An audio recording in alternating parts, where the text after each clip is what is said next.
Welcome to Sweet Life Beat Life. We hope this video helps. In this video, I will show you how to connect a PlayStation 4 controller to your PC using a cable.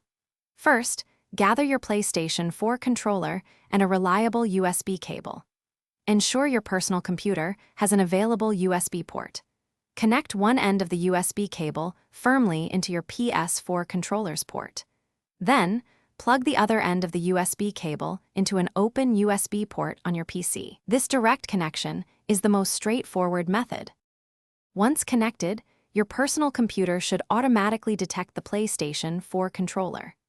Windows typically handles the installation of necessary drivers in the background, often without any user intervention. You might see a small notification pop up, confirming that the device is ready for use. To be sure, you can always check your PC's device manager to verify that the controller is properly recognized and functioning. After your PC recognizes the controller, it's a good idea to test its functionality. Launch a game that supports gamepads and see if your inputs register correctly. For broader compatibility, especially with games designed for Xbox controllers, consider installing third-party software like PS4 Windows.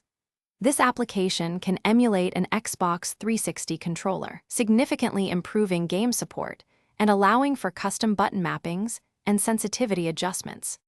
If your controller isn't recognized, don't worry, there are a few simple troubleshooting steps. First, try using a different USB port on your PC or a different USB cable, as sometimes these can be faulty. A quick restart of your personal computer can also resolve minor connection issues. Ensure your controller has some battery charge, even when wired.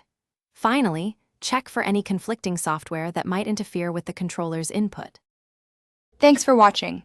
Consider subscribing if we helped you.